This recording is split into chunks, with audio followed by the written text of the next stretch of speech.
The silence we hear from the governors who are currently sitting in the jobs, having the responsibility, their complicit silence to me is stark, and it is dank, and it is unfortunate.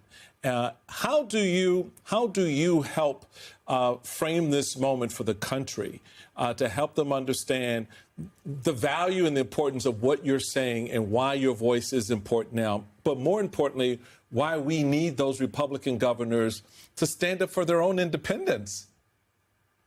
Well, I mean, it's hard to understand why they don't, except you do understand that this administration will take it out on them. They'll lose money.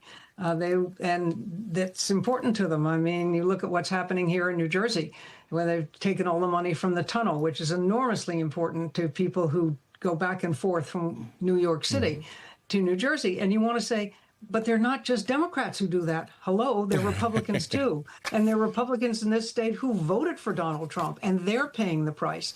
So you as a governor, I get it. You stand the chance of losing some of these federal dollars. But you know what? If all of them stand together, that's not going to happen in the same way. And that's what's key to what you're talking about is getting people to stand up together.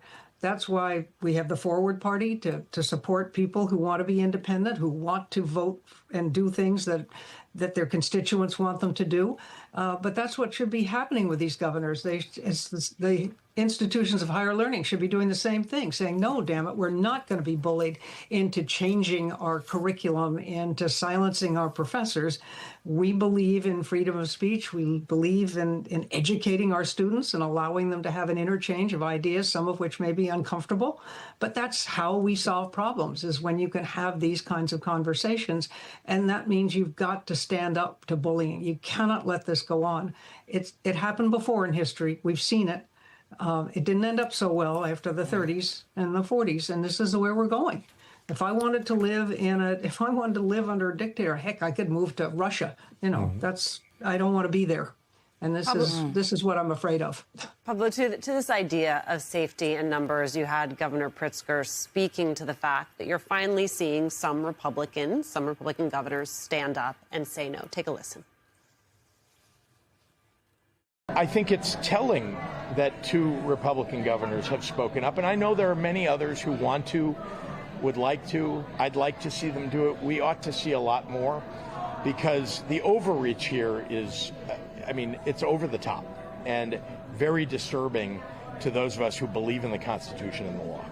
Simone was reminding us earlier that this is no longer about red and blue. This is not about Democrat and Republican, and it's very easy. I find myself constantly falling into that frame. It's about MAGA and non-MAGA. And so I get the concern on the part of governors, but there also has to be the reality, like, you could be next. Your Republican identity is not going to save you or your state from any of this. Yeah, I think it's important to frame this in terms of the territory that this party, the MAGA Republican Party, has wanted to fight on, which is culture.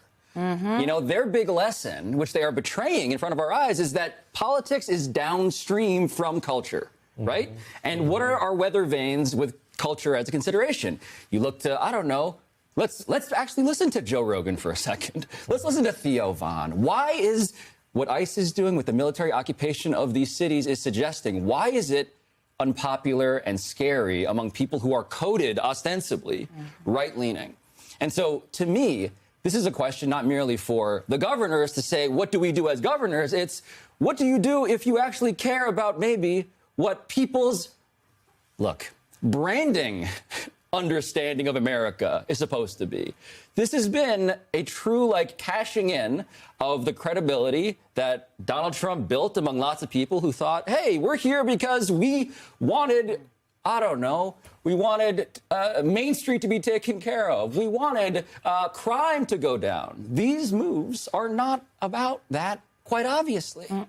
You know what? He talks a lot about order. We were talking about this earlier today, and I think that when any leader that has said they want to be a dictator even just for a day, but Donald Trump especially talks about order, we have to listen very closely. The governor talked about, history has taught us this. Yeah, Mussolini, before he took free speech, he was talking about restoring order.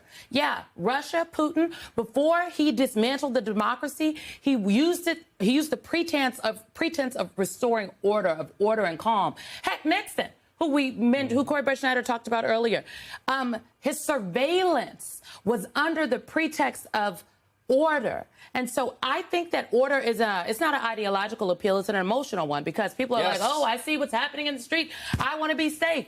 This is why when people who have had the National Guard in their city, I've walked through Union Station and I've heard people say, Michael and I were talking about this earlier, thank you for being here to the National Guard. It's becoming normal for folks. And that is what it is designed to do. First comes the order at the expense of your freedom, then go your civil liberties, and the order never is established. I don't know. Well, people can smell it, though, I think. You know, I want to make the point that I believe that this will be borne out to be wildly unpopular. I think that the military occupation of American cities is so on its face a scary thing. It's on its face not what people actually voted for. And I think the question of, you can tell people order, but what you're really getting is, you know, a bunch of people jumping out of vans, arresting masked people jumping out and arresting your neighbor. Like, people can smell what's really happening here. And so Governor, given that smell, what do you think the American people are taking from that? What do you think they're sensing when you hear Pablo describe it the way he has, which I think it really kind of indicates a finger on the pulse of what's happening out there in the streets? Same with Simone. What do you think people are taking away from this? And will it be enough to shift their attitudes? Maybe even those who maybe, got a little pinky toe in MAGA land, all of a sudden recognizing that, oh, okay, this is a little bit too far because you're about to chop off my pinky toe. And so I want to play that. I want to go in that space anymore.